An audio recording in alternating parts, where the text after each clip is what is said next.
Acting Superintendent Wayne Jackson, a prison officer who served with distinction and served his country and the prison service to the best of his ability, and was actually making an excellent mark on carrying out his duty as a prison officer and doing it fearlessly and, more importantly, fairly during the period of time.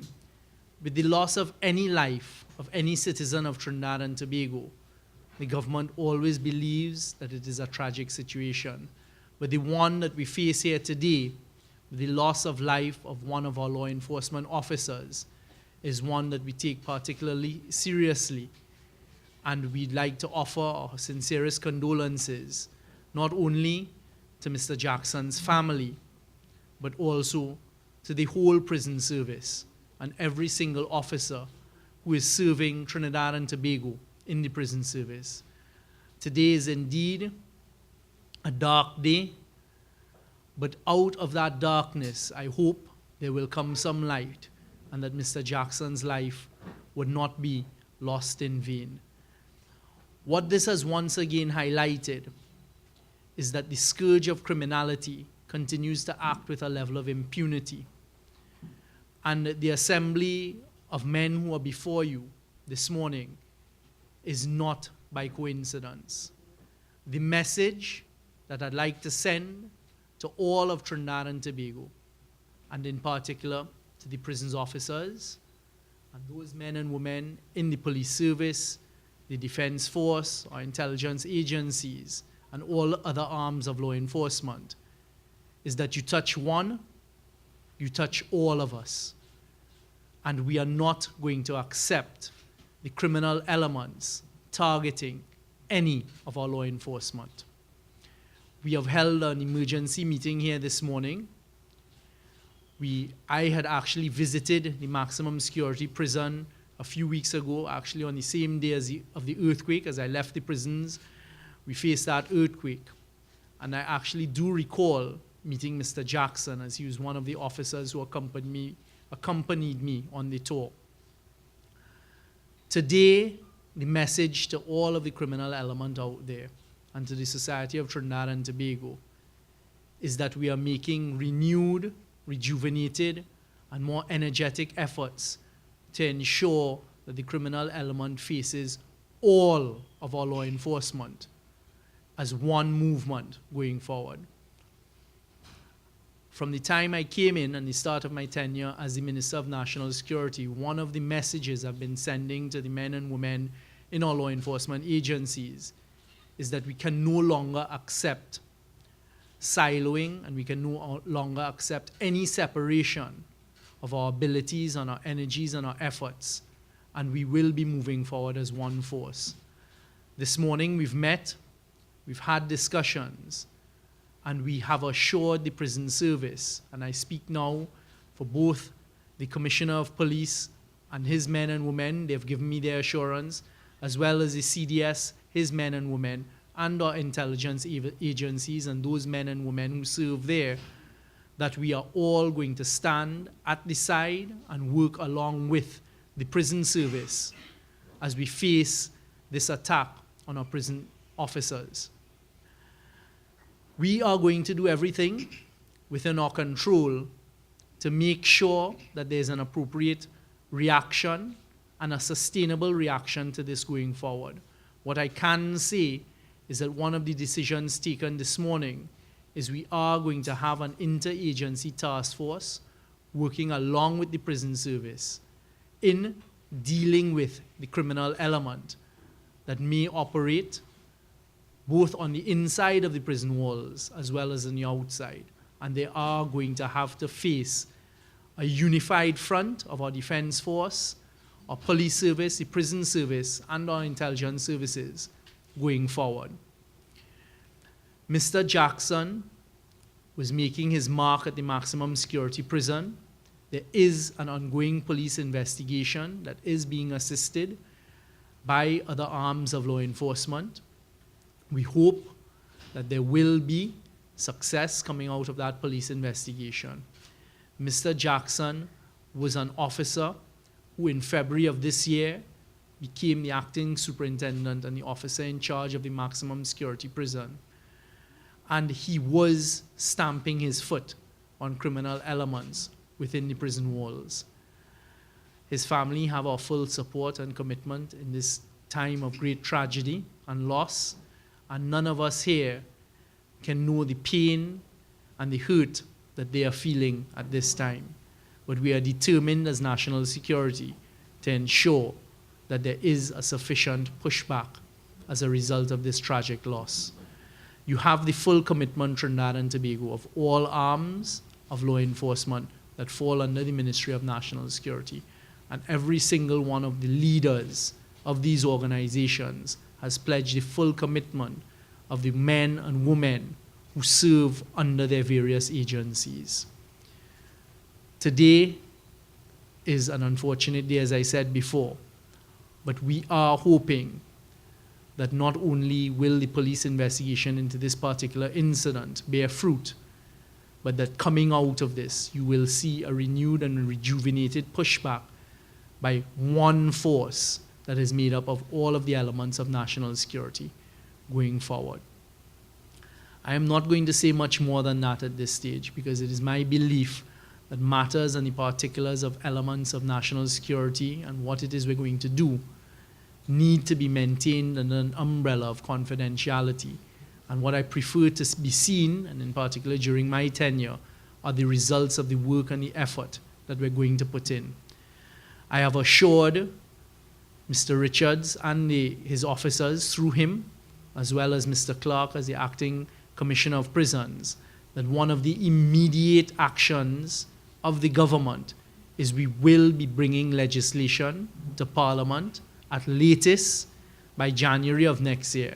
And this legislation will increase the maximum sentences, fines, and penalties for any criminal who decides to not only take on our prison service, but I want it to include the police service, the SSA, and any defense force personnel. So in other words, we will be bringing to Parliament legislation that increases the severity of sentence for any criminal element who decides to take on, to hurt, to injure, and in a worst case scenario, to kill any one of our law enforcement officers. The legislation, I've also asked the Attorney General, and we will bring this legislation to Parliament by January of next year.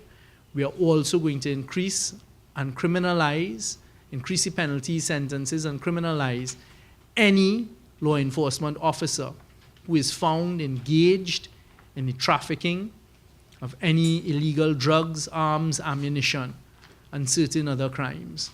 In other words, you can't have it both ways. So we are going to provide legislative support for those officers who are called to service in any of these agencies by increasing the severity of sentencing, fines, and penalties. In addition to that, I have shared with the members who were gathered this morning, and we had persons from from the police service, the defense force, the prison service, and the SSA, that the government has gone out for, and we had gone out for an RFP to increase the proficiency of our CCTV camera services and our coverage. We've received those bids and tenders, and they're now being evaluated. And I've spoken to the prison service who have made a particular plea because they had come to national security with a plan that they developed with a provider to provide officers with a certain amount of individual coverage.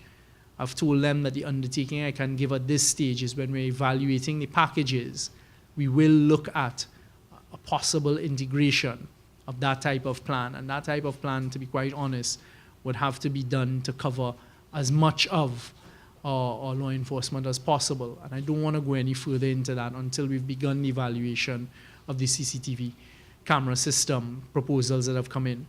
What I can say, and I've said it in the limited amount that I've allowed myself to say as the Minister of National Security, is we as a government intend to utilize as much technology as is possible at a reasonable cost and ensuring that the taxpayers get value for money in the fight against crime, because technology has evolved quite a lot and quite a long way, and we intend to utilize as much of it that we can afford going forward in the fight against crime. So this morning we give the assurance, and the main message I wanted to come out of here this morning were two messages. One, our sincerest sympathy, condolences, our prayers go out to the family of Mr. Jackson as well as the whole prison service. And the second message is, we stand by you, with you, and we will fight crime alongside you as one unit going forward. And I will not tolerate any siloing as we go forward, because we really have to move forward in one uniform approach in the tackling of crime. So I thank you all for coming out this morning, and it's really to give you all that update. We did share quite a lot of information, and we had significant discussions as to how we will move going forward. And you all will see the results of those plans as they begin to be implemented in the coming months. At this stage, I'll open it up for a few, or I don't know if anybody else wanted to say something. Mr. Richards? Yeah. Good morning, members of the media. As it regards the announcement made by the minister, I just want to, on behalf of the Prison Officers Association of Trinidad and Tobago, thank the minister and all of the agencies, the Commissioner of Police, Prisons, the Chief of Defense Staff for assembling here very quickly to treat with some of these most serious and continuous issues that we have. The killing of our brother officer, yet another brother officer of ours, has rocked the service in ways that are unimaginable. We, based on our discussions, we are very happy that the minister's position, as do all of the other agencies' position, is the same, which is to treat with this within a very serious and sustained manner. We are very happy with that, and I just want to report the minister spoke about the implementations of bringing to Parliament laws that we would have developed at the AG's office. That is a welcome sign. The minister gave a timeline that those laws will be brought to Parliament by January, and that is welcoming news. It is news that we embrace, and we could only see positives going forward. Of course, I cannot continue without letting the country know the mood at our nation's prisons. The mood at our nation's prisons officers are really at the lowest threshold as it regards to motivation going forward in terms of achieving their mandate. And that is so critical to turn around, simply because prisons exist to treat with crime and criminality and advance the interests of the state and protect our citizens. And it is very important that prison officers are in the type of frame of mind and have the level of confidence that the state is doing all its best and exploring all of its efforts to treat with some of the most serious issues and circumstances. And the indication this morning, based on the fact that the minister has responded very quickly, and we must commend him for that, very quickly, and have assembled all agencies of national security to treat with this issue, that is a welcoming sign. So we will be cautiously optimistic. We have been engaged with numerous governments, but we must say what is a marked difference in this case. This is the first government, and we hope that we realize the results of it. This is the first government that has sat with the Prison Officers Association to develop laws to be implemented in the parliamentary space. That is a welcome sign, and we will be very optimistic as to the rolling out of all these things. Thank you very much, Mr. Richards. I'll ask Acting Commissioner of Prisons, Mr. Dane Clark, to say a few words as well. Thank you, Minister. Good morning, members of the media, members of the public of Trinidad and Tobago. I just want to say it's another sad day in Trinidad and Tobago Prison Service. Many commissioners before me would have sat and said pretty much the same due to the number of lives that have been lost over the years. I would like to take the opportunity to express our sincerest condolences to the family of Mr. Jackson, as well as to his friends, his colleagues, the entire Trinidad and Tobago prison service, who, as Mr. Richards would have said, are really hurting today.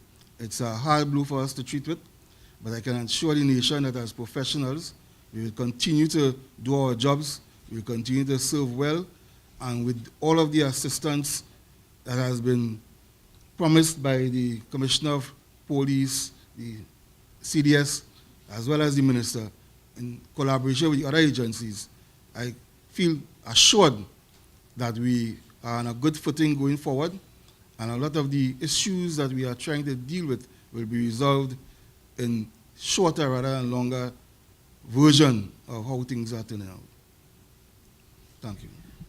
Thank you very much. I'd just like to say as well to both Mr. Clark and Mr. Richards, and through you all to the prison officers, that you have the Ministry of National Security's full commitment to work along with you. In fact, I have visited in the short tenure that I've been the Minister of National Security, both your maximum security facility, the remand yard facility, as well as yesterday, I guess quite ironically, I did visit the Port of Spain prison and did a walkthrough with both Mr. Clark and his executives, Mr. Richards and his executives as well, to address some of the situations or to see firsthand, as opposed to sitting in a air-conditioned office somewhere, what are some of the issues facing the prison officers and also the prisoners. You have our commitment, even though we're in a time of little when it comes to financial. I am going to insist that we get value for money and we stretch every dollar that we spend to make sure we give you all the maximum amount of support.